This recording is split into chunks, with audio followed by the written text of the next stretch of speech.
दोस्तों स्वागत है आपका बिहार न्यूज में। दोस्तों मैं हूं फिरदौस गनी और आप देख रहे हैं केडीवी लाइव। दोस्तों आज हो चुका है 14 अगस्त 2022। तो आज की बिहार की टॉप न्यूज लेकर आए हैं आपके लिए। दोस्तों वीडियो स्टार्ट करने से पहले आपसे एक रिक्वेस्ट है, अगर आप नए आए हैं इस चैनल पर तो फिर चैनल को सब्सक्राइब करके बेल आइकन को प्रेस कर दीजिए और साथ में वीडियो को लाइक कर दीजिए, अपने दोस्तों के साथ शेयर भी कीजिए। तो चलिए दोस्तों स्टार्ट करते हैं आज की पूरे बिहार की टॉप न्यूज।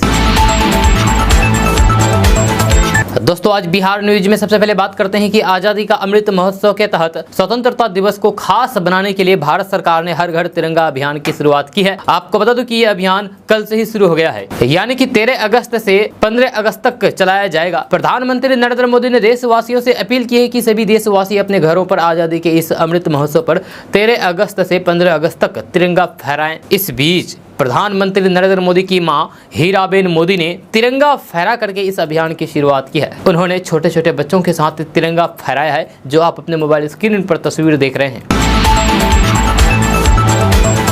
दोस्तों बात करते हैं कि बिहार के मुजफ्फरपुर शहर में इन दिनों बड़े पैमाने पर देह व्यापार का धंधा खुलेआम चल रहा है। जब हाल के दिनों में ही पुलिस ने कई जगहों पर दबिश देकर के गलत काम करने के रैकेट का खुलासा किया था। इसके बावजूद भी इसे चलाने वाले कारोबारी धड़ल्ले से देह व्यापार चला रहे हैं, यानी कि गलत काम करवा रहे हैं लड़कियों से। मुजफ्फरपुर पुलिस ने इस बार फिर से कपड़ा गोदाउन की आड़ में चल रहे शराब और शबाब के रैकेट का खुलासा किया है। घटना ब्रह्मपुर थाना इलाके के संगम चौक पमरिया टोला की है। स्थानीय लोगों की सूचना पर पुलिस ने जब संजय गुप्ता के मकान में छापेमारी की तो अंदर का दृश्य देख करके हर कोई हैरान रह गई। पुलिस ने मकान से 3 कोठियां इलाके की 2 लड़की और औराई इलाके के 4 लड़का यानी कि युवकों को दबोच लिया है, मौके पर दबोच लिया है। इसमें 2 लड़की और 2 लड़का आपत्तिजनक हालात में थे।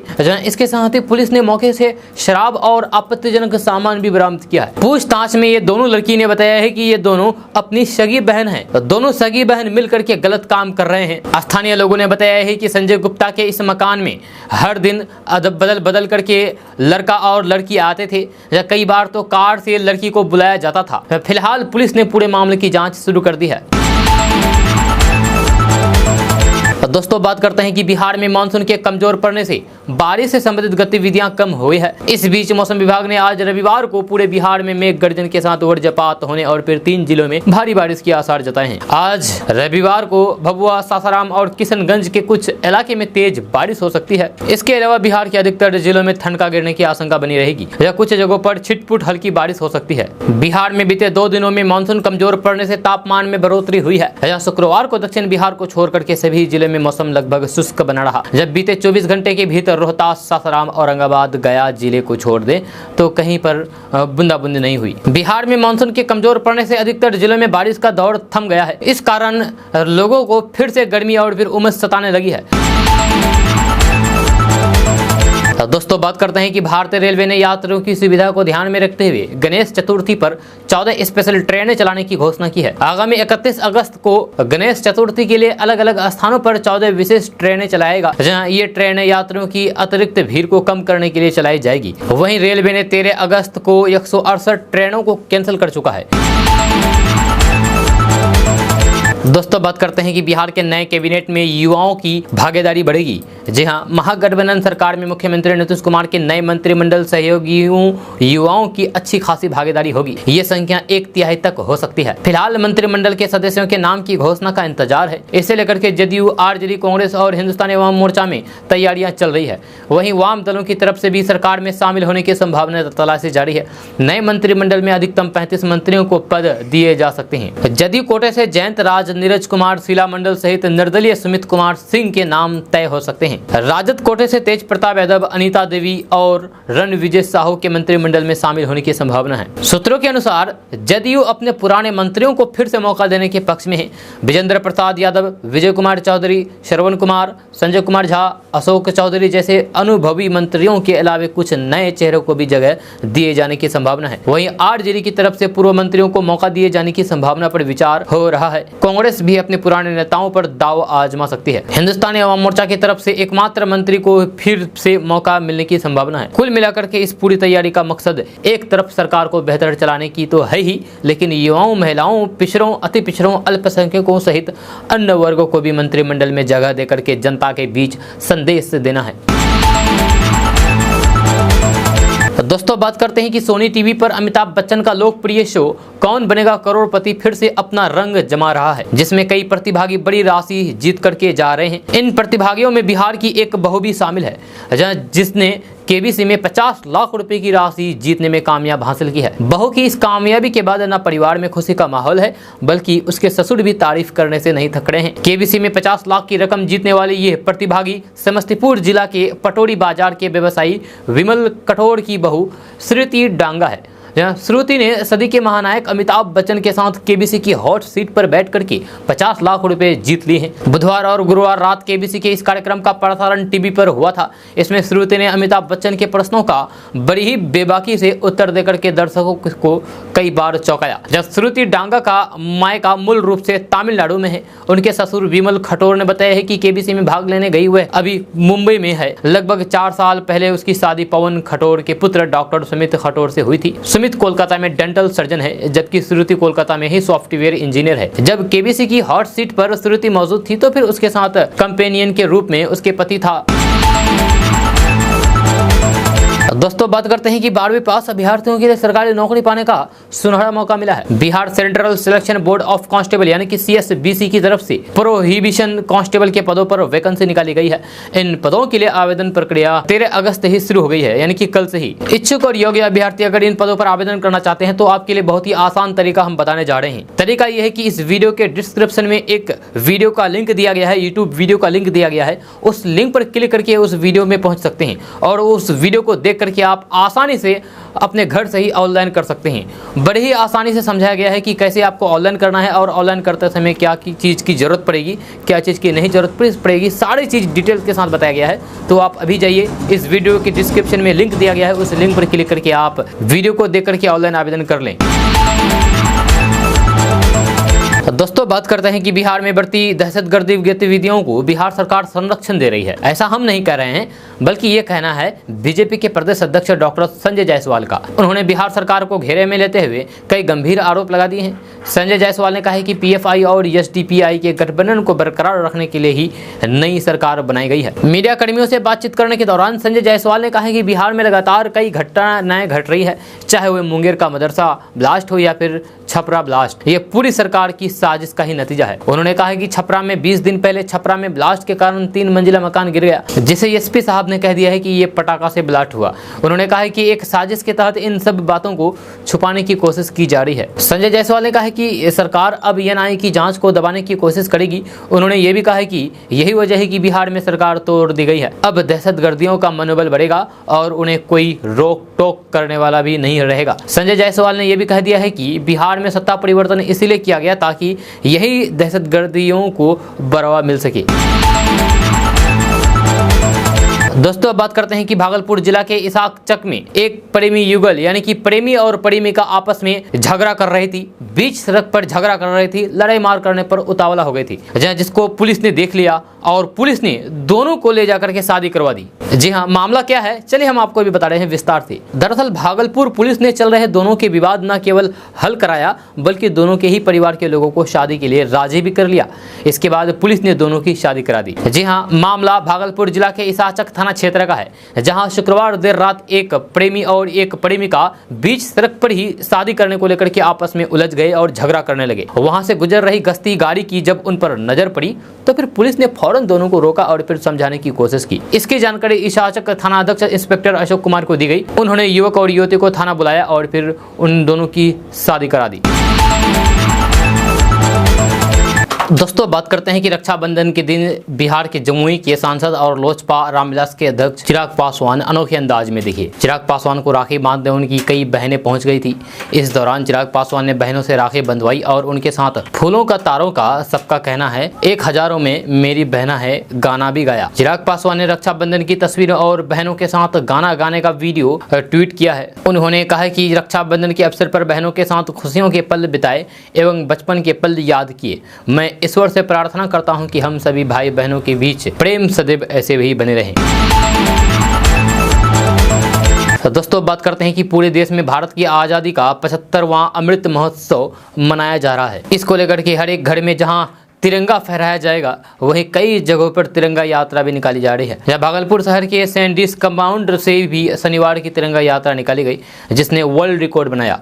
वर्ल्ड रिकॉर्ड की 2 सदस्यीय टीम ने यहां आकर के यात्रा का पूरे तरीके से मुआयना किया और कार्यक्रम की अगुवाई कर रहे लोगों को वर्ल्ड रिकॉर्ड का मेडल और प्रशस्ति पत्र सौंपा है। सैंडिस कंपाउंड के बीजेपी नेता अरिजीत सारस्वत और जमुई के विधायक श्रेयसी सिंह सहित कहलगांव के बीजेपी विधायक पवन यादव के नेतृत्व में तिरंगा यात्रा निकाली गई, जिसमें 75 फीट का लंबा तिरंगा के साथ साथ 75 स्वतंत्रता सेनानियों की वेशभूषा में बच्चों को सजा करके यात्रा को निकाला गया। ये यात्रा सैंडिस कंपाउंड से निकल करके खलीफाबाग चौक होते हुए लाजपत पार्क में समाप्त हुई है। तिरंगा यात्रा के दौरान हजारों की संख्या में आम लोगों के साथ साथ कई स्कूल के बच्चे बच्चियों सहित बीजेपी कार्यकर्ता भी थे।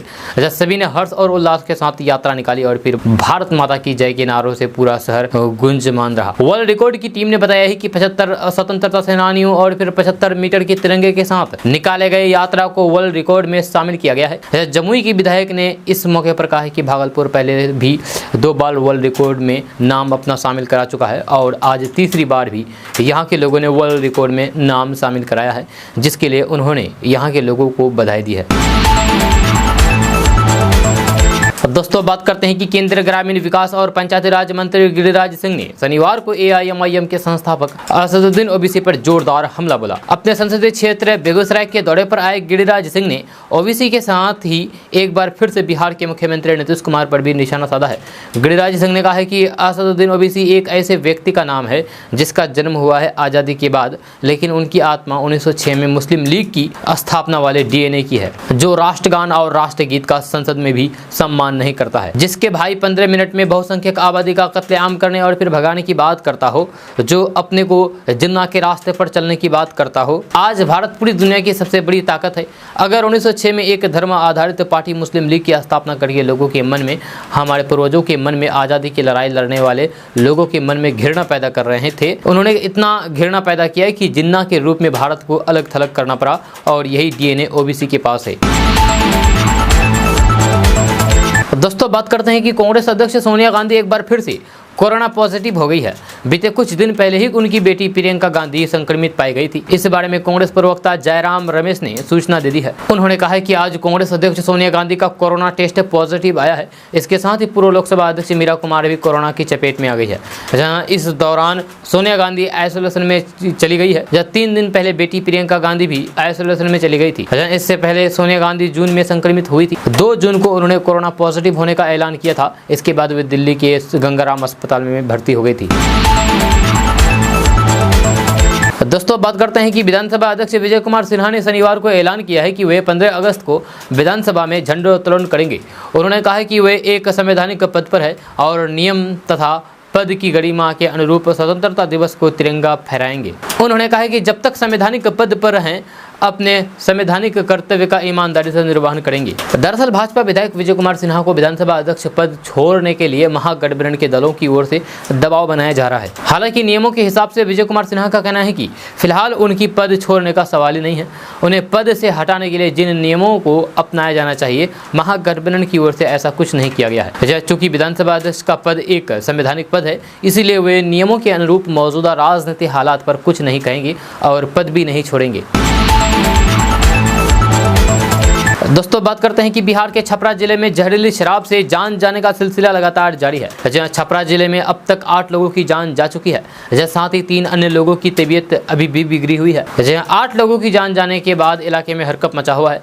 जानकारी के अनुसार 8वें व्यक्ति की पहचान छपरा जिले के मरोड़ा थाना क्षेत्र के भोवालपुर वार्ड नंबर 2 के निवासी भीष्म राय के रूप में हुई है। बताया जा रहा है कि भीष्म रक्षाबंधन के अवसर पर पत्नी को लेकर के ससुराल गया हुआ था। शाम को अचानक उसकी तबीयत खराब होने लगी। इसके बाद उसे अस्पताल ले जाया गया था, लेकिन रास्ते में उसकी जान चली गई।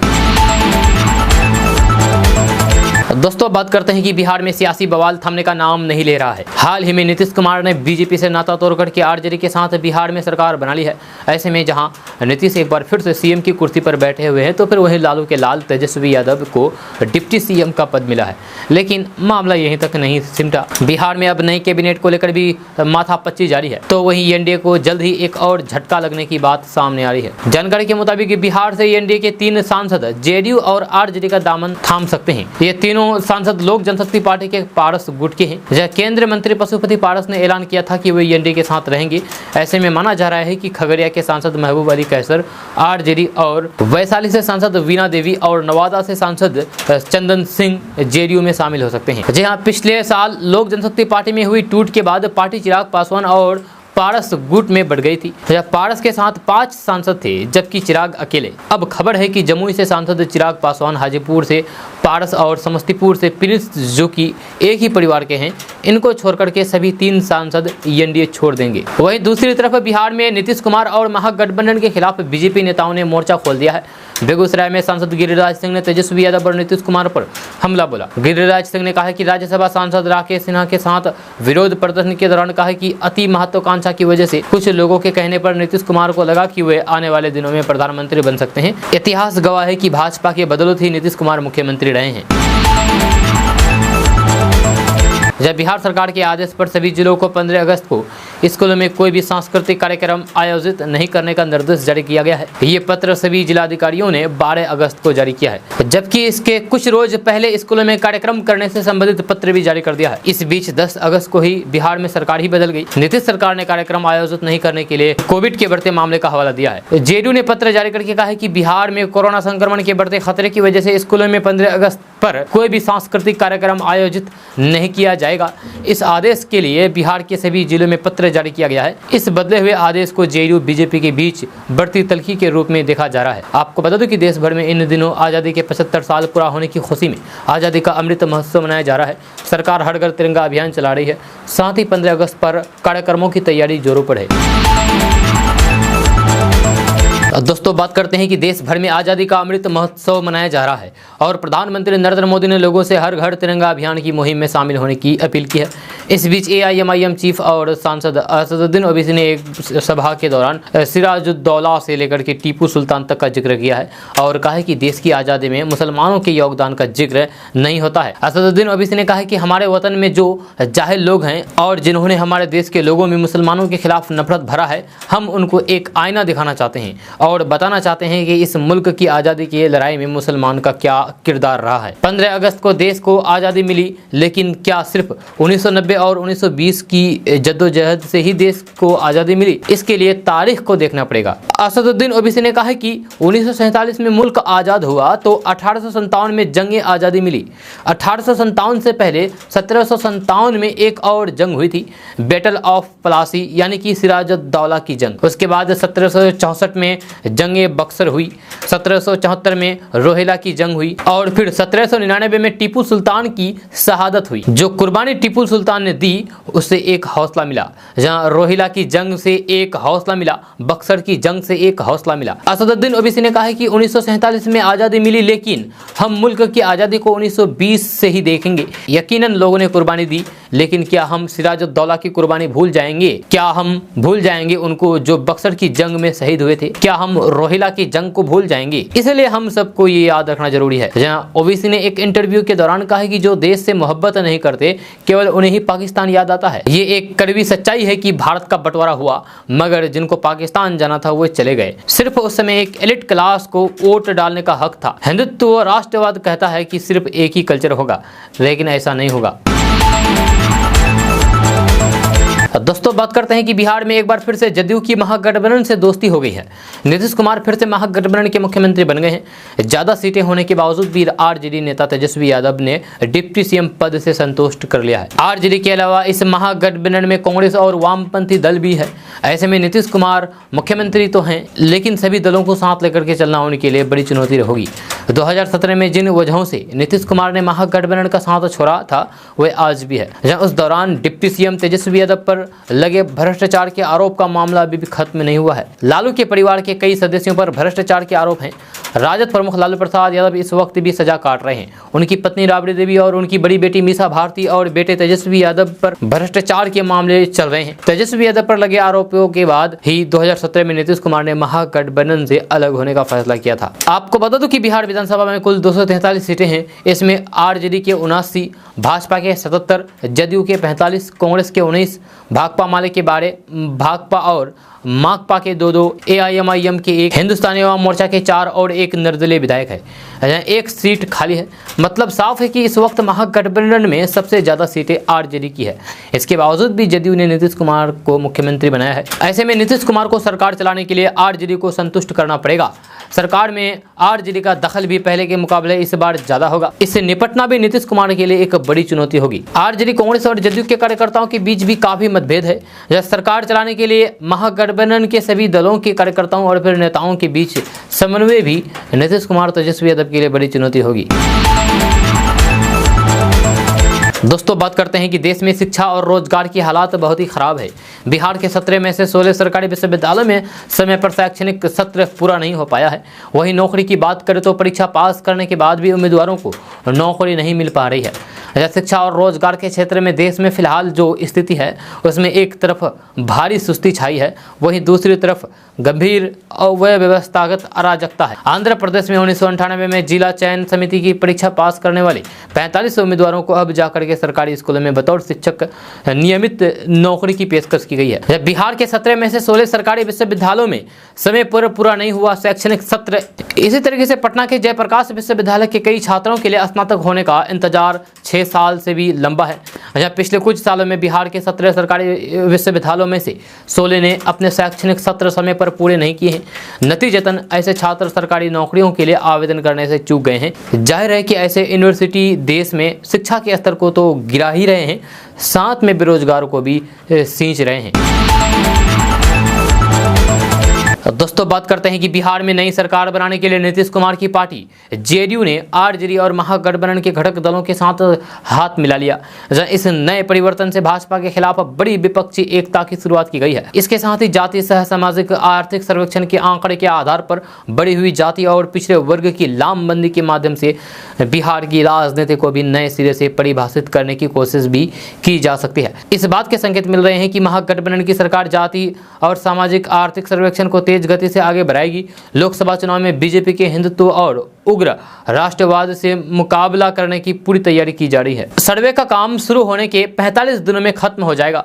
सर्वेक्षण पत्र के प्रारूप में जातीय शैक्षणिक योग्यता, आय, संपत्ति और परिवारों की आय के स्रोतों से संबंधित बड़ी संख्या में कॉलम होंगे या सीट को अंतिम रूप दिया जा रहा है। इसके बाद इस प्रारूप को डीएम को भेज दिया जाएगा और अधिकारियों का प्रशिक्षण प्रमाण पत्र के रूप में किया जाएगा। ये प्रक्रिया समयबद्ध तरीके से चल रही है। दोस्तों, बात करते हैं कि बिहार में नीतीश कुमार के नेतृत्व वाली नई महागठबंधन सरकार 24 अगस्त को विधानसभा में बहुमत साबित करेगी। 24 अगस्त को एक दिवसीय विधानसभा सत्र बुलाया गया है। इसी दिन विधानसभा को नया अध्यक्ष भी मिल जाएगा। सदन में सबसे पहले स्पीकर का चुनाव होगा। इसके बाद नीतीश सरकार अपना बहुमत साबित करेगी। विधानसभा के प्रभारी सचिव पवन कुमार पांडे ने बताया है कि विशेष सत्र 24 अगस्त को सुबह 11 बजे से शुरू होगा।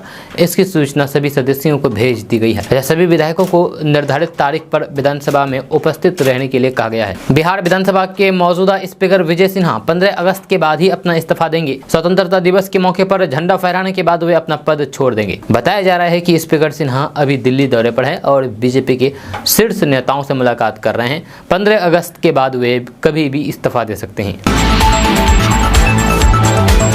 दोस्तों, बात करते हैं कि बिहार के मुख्यमंत्री नीतीश कुमार ने बीजेपी केंद्र सरकार पर जोरदार हमला बोला है। नीतीश कुमार ने कहा है कि जो भी लोग पार्टियां ईडी, सीबीआई का दुरुपयोग कर रही है उसे जनता समझ लेगी, वे सब जानती है। आपको बता दूं कि कुछ दिन पहले ही उन्होंने एनडीए का दामन छोड़ करके फिर से महागठबंधन को थामा और इस्तीफा देकर के 8वीं बार मुख्यमंत्री बने। इस दौरान उन्होंने कहा है कि विपक्ष एकजुट है, बहुत से लोगों के फोन आ रहे हैं। इस दौरान उप मुख्यमंत्री तेजस्वी यादव के 10 लाख नौकरियां वाले वादे पर बिहार के मुख्यमंत्री नीतीश कुमार ने कहा है कि हम कोशिश कर रहे हैं, हमारा पूरा प्रयास रहेगा इस लक्ष्य को पाने में। उन्होंने कहा है कि 2015-16 में भी हमने जो कहा था वो किया है, उसका दूसरा चरण भी आ गया है।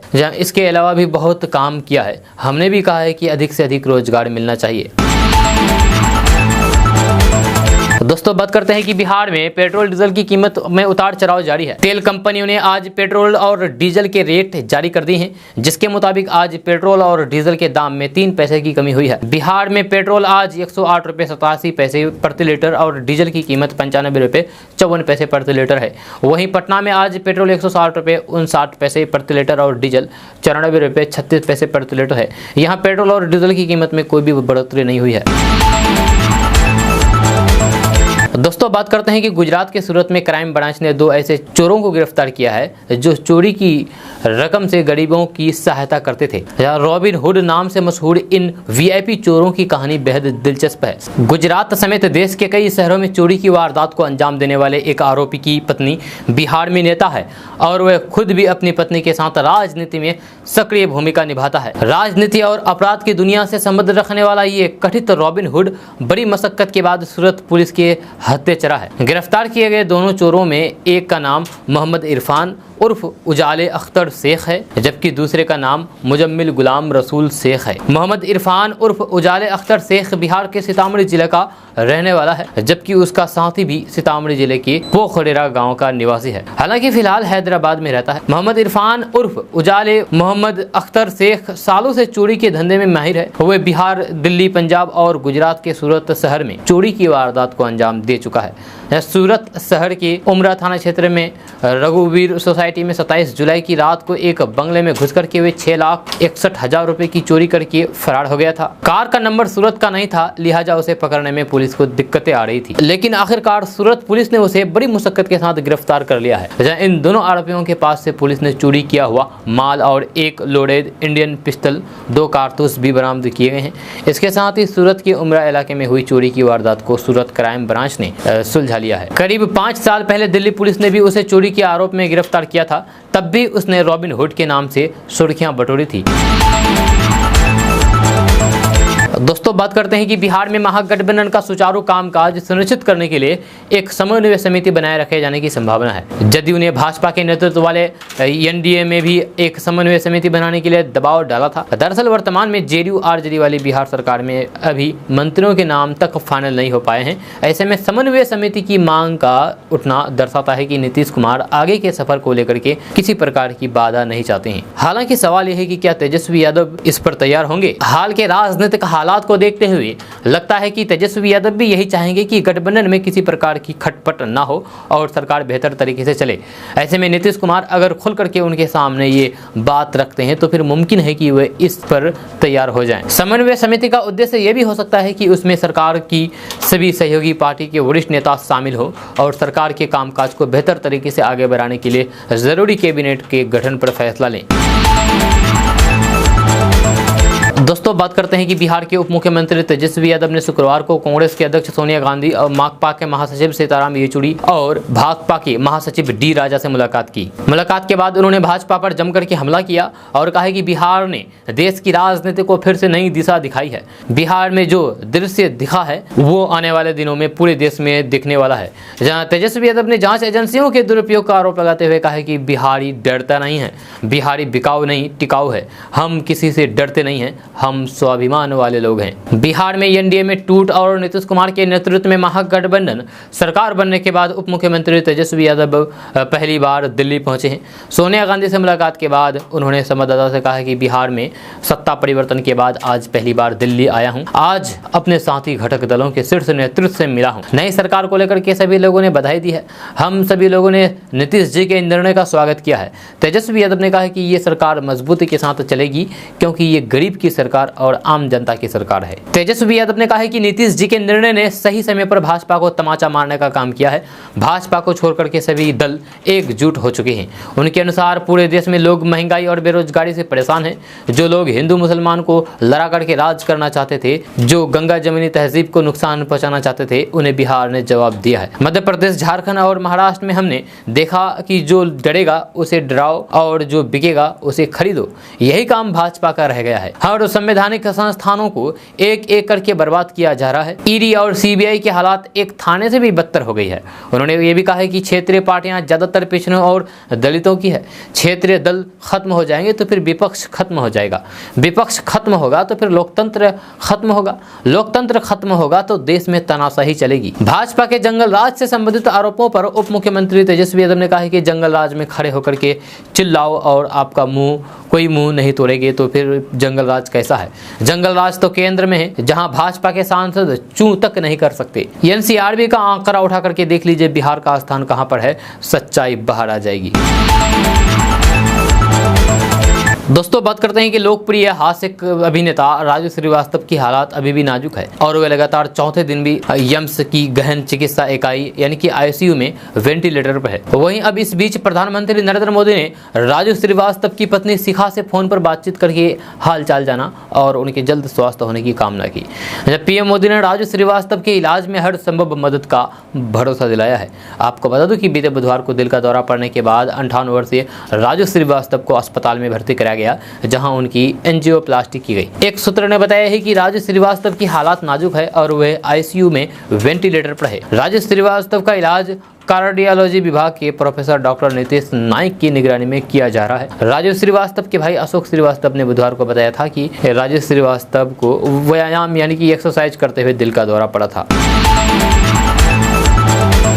दोस्तों बात करते हैं कि साल 2024 के लिए प्रधानमंत्री नरेंद्र मोदी के विजय रथ को रोकने के लिए विपक्ष एकजुट होने के तमाम दावे भले ही कर रहा है, लेकिन विपक्षी पार्टियों के नेताओं की बयानबाजी इन दावों की पोल खोल रही है। जहां नीतीश कुमार के बयान से स्पष्ट है कि वे साल 2024 में पीएम कैंडिडेट्स बनना पसंद करेंगे। उधर टीएमसी सांसद सौगत राय ने बयान दिया है कि ममता बनर्जी को पीएम कैंडिडेट बनाने के लिए पार्टी विपक्षी नेताओं से बात करेगी। जहां अब इस लड़ाई में समाजवादी पार्टी भी कूद गई है। जहां पार्टी के सांसद एसटी हसन ने कहा कि अखिलेश यादव बेहतर पीएम कैंडिडेट हो सकते हैं। बिहार में अप्रत्याशित रूप से भाजपा को साइड करके नीतीश कुमार ने महागठबंधन से हाथ मिलाया और सत्ता पर वापस काबिज हो गए। नीतीश कुमार ने शपथ ग्रहण के बाद ये बयान देकर के खुद के पीएम कैंडिडेट को हवा दी कि जो 2014 में आए थे 2024 में नहीं आएंगे। जहां उनके बयान के बाद राजनीतिक गलियारों में चर्चा तेज हो गई है कि नीतीश कुमार विपक्ष का पीएम चेहरा हो सकते हैं। उधर दो कदम आगे बढ़ाते हुए टीएमसी के सांसद सौगत राय ने तो यहां तक कह दिया है कि उनकी party supremo Mamata Banerjee candidate हो सकती है। इसके लिए उन्होंने पार्टी की ओर से विपक्ष से बातचीत करने की भी बात कही है। साफ है कि विपक्ष के लिए एनडीए के सामने 2024 की लड़ाई से पहले एक चेहरा घोषित करना बड़ी चुनौती है। इस बीच समाजवादी पार्टी के सांसद एसटी हसन ने कहा है कि उनकी पार्टी के नेता अखिलेश यादव बेहतर पीएम कैंडिडेट हो सकते हैं। एक न्यूज चैनल से बातचीत में उन्होंने कहा कि अगर 2024 के इलेक्शन में समाजवादी पार्टी की ओर से ज्यादा सांसद चुने जाते हैं तो फिर यकीनन हमें ही पीएम कैंडिडेट चुनने का मौका पहले मिलेगा। ऐसे में मुझे लगता है कि अखिलेश यादव सबसे बेहतर पीएम चेहरा हो सकते हैं। दोस्तों बात करते हैं कि राजधानी पटना में जल्द ही 75 नई सीएनजी बस चलेंगी। इनमें 25 एसी और 50 नॉन एसी सीएनजी बसें शामिल है। नई बसें आने के बाद बीएसआरटीसी अपनी सिटी बसों की काफिले में 46 डीजल बसों को बाहर कर देगी। इनमें से 30 बसें पटना से बिहार शरीफ और हाजीपुर रूट में इन दिनों चल रही है, जबकि 16 बसें राजधानी पटना में चल रही है। जानकारी के मुताबिक बिहार राज्य पथ परिवहन निगम ने 75 नई सीएनजी बसों का ऑर्डर दिया है। ये सभी बसें अगले महीने तक पटना आ जाएंगी, जिसके बाद पटना और आसपास के इलाकों में चल रहे डीजल बसों को पूरी तरीके से हटा दिया जाएगा। पटना को प्रदूषण मुक्त बनाने के लिए पटना साहिब और फुलवाड़ी एम्स से लेकर के आईआईटी बिहेटा के इलाके में 23 इलेक्ट्रॉनिक बसें चलाई जा रही है। राजधानी पटना के सड़कों से डीजल बसों को पूरी तरीके से बाहर कर दिया जाएगा। साथ ही प्राइवेट डीजल बसों को भी चरणबद्ध ढंग से शहर से बाहर कर दिया जा रहा है। इसके अंतर्गत पहले चरण में 50 डीजल बसों को शहर से बाहर कर दिया गया है, जहां उनके जगह सीएनजी बसों को लाया गया है और इसके लिए बस मालिकों को प्रति बस 7.5 लाख रुपए का अनुदान भी दिया जा रहा है। हालांकि ये सभी सीएनजी बसें नॉन एसी है। दोस्तों बात करते हैं कि बिहार के पूर्व स्वास्थ्य मंत्री और राष्ट्रीय जनता दल यानी कि आरजेडी के संरक्षक लालू प्रसाद यादव के बड़े बेटे तेज प्रताप यादव ने पिता के साथ नीतीश कुमार का एक पुराना फोटो शेयर किया है। जहां रक्षाबंधन के मौके पर शेयर किए गए इस फोटो में दोनों दिग्गज सफेद पोशाक में नजर आ रहे थे। मुस्कुराते हुए नीतीश जी के चेहरे पर बड़ी हुई दाढ़ी थी, जबकि लालू अपने चिर परिचित अंदाज में दिख रहे थे। तेज प्रताप यादव ने यह तस्वीर ट्वीट करते हुए साथ में लिखा है कि घर में जब कोई आपके साथ नहीं होता, भाई तब भी आपके साथ खड़ा रहता है। समझा जा सकता है कि बिहार में जेडीयू नेता के आरजेडी के साथ आने को लेकर के और दोनों दलों के बीच प्रगाढ़ता को लेकर के उन्होंने ये ट्वीट किया है। हालांकि सोशल मीडिया पर कुछ लोगों ने इस तस्वीर और तेज प्रताप यादव के कथन पर उन्हें ही घेर लिया है। दोस्तों बात करते हैं कि एटीएस ने सहारनपुर से एक 24 वर्षीय व्यक्ति को गिरफ्तार किया है, जिसके ऊपर आरोप है कि वह पाकिस्तान में बैठे दहशतगर्द समूह जैश ए मोहम्मद के संपर्क में था। नदीम को बीजेपी की निलंबित प्रवक्ता नुपुर शर्मा खत्म करने का काम किया था। नदीम सरकारी इमारतों और फिर पुलिस पर हमला करने की योजना भी बना रहा था। नदीम व्हाट्सएप के माध्यम से जैश ए मोहम्मद के लोगों से संपर्क करता रहता था, साथ ही वह हथियार मांगने के लिए भी पूरी कोशिश में जुटा हुआ था। एक रिपोर्ट के मुताबिक डिजिटल फॉरेंसिक डेटा में पाया गया है कि नदीम अपनी आईडी गुमनाम, हमसफर और मेदिम राव के माध्यम से फेसबुक पर सक्रिय था। नदीम अलग अलग भारतीय और यूरोपियन नंबरों के माध्यम से व्हाट्सएप पर भी सक्रिय था। दोस्तों आज का न्यूज़ बस यहाँ तक। कैसा लगा जरूर अपना सुझाव दीजिएगा नीचे कमेंट बॉक्स में कमेंट करके। अगर आप नए आए हैं इस चैनल पर तो फिर इस चैनल को सब्सक्राइब करके बेल आइकन को प्रेस कर दीजिए और साथ में वीडियो को लाइक कर दीजिए, अपने दोस्तों के साथ शेयर भी कीजिए। तो चलिए दोस्तों फिर मिलते हैं नेक्स्ट वीडियो में, तब तक के लिए जय हिंद जय बिहार।